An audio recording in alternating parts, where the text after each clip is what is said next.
I can see the host, His Excellency, the Right Honorable Elder.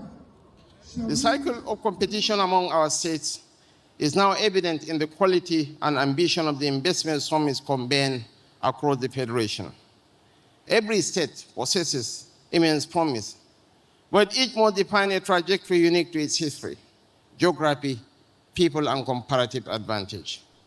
This is a race we must welcome, a race that proclaims growth rather than conflict, a race in which the prize is employment, prosperity, and human dignity, a race for the future. I am therefore honored to join the government and people of Delta State in this march towards that future. This season of summits owes itself to two developments. The first is the stronger foundation laid by the economic research of His Excellency, President Bola Ahmed Tinubu GCFR, which has placed far larger allocations in the hands of state governments to pursue their internal development agendas. The second is that no state wishes to be trapped in the dilemma of having money but not knowing how to spend it. For rescuing us from that dilemma, I believe Mr. President deserves a round of applause. Your Excellencies, distinguished ladies and gentlemen, the judgments of the international ratings agencies confirm the direction of travel. Fitch upgraded Nigeria to B in April 2025 and affirmed it in April 2026, citing foreign exchange reform, monetary discipline, and the end of deficit financing, amongst others.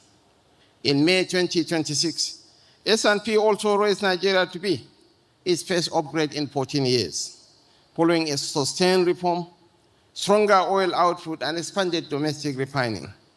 Moody's had earlier lifted Nigeria from CAA1 to B3 as the external balance, fiscal position, and foreign exchange framework improved. These are proof that Nigeria is regaining credibility, and the best time to invest is before the opportunity becomes expensive.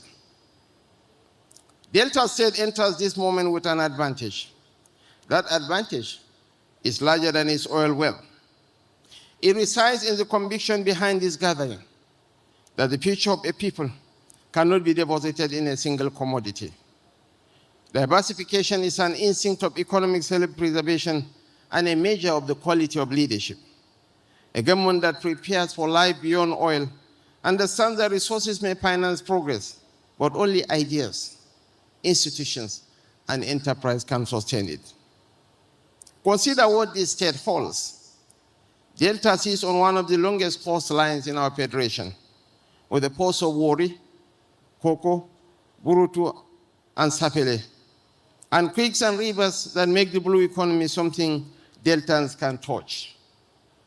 It holds gas in abundance, 80 trillion meters, along with power generation at Okpa and Ueli, refining assets at Warri, and an economic zone built to turn these environments into factories rather than statistics. Beyond hydrocarbons, Delta is a farming country. Oil palm, cassava, rubber, plantain, and aquaculture thrive across its 25 councils, and its fisheries could feed markets far beyond our borders. Beneath its soil lies silica, sand, kaolin, limestone, and of course, coal, the raw material for glass, cement, and construction. Above all, the Delta person is educated and enterprising. A state so endowed already qualifies as an investment destination of the first order, and what remains is for the world to be told. This is the purpose of this grand occasion. The call to harness our strengths and unlock our potentials is a timely awakening, because potential has no economic value unless it is organized, financed, and put to work. Natural wealth buried beneath the soil cannot employ a young person. A coastline without productive infrastructure cannot move trade. Talent without opportunity becomes frustration. The task before us is to convert what Delta possesses into what its people can feel in their own homes, their communities, and their hopes. There is no doubt that His Excellency Governor Sheriff Francis Oborowori, is devoted to leading Delta into a new era of productive expansion. The design of this summit reflects the seriousness of that purpose. It brings government, investors, development institutions, industry leaders, scholars, and entrepreneurs into the same room, followed by sectoral discussions, deal-making, networking, and field engagements. The message is practical. Delta seeks commitments that survive the applause and projects that outlive the conference. I thank His Excellency, Governor Oborowori, for this bold leap towards a greater Delta and for creating a platform that matches the ambition of his people.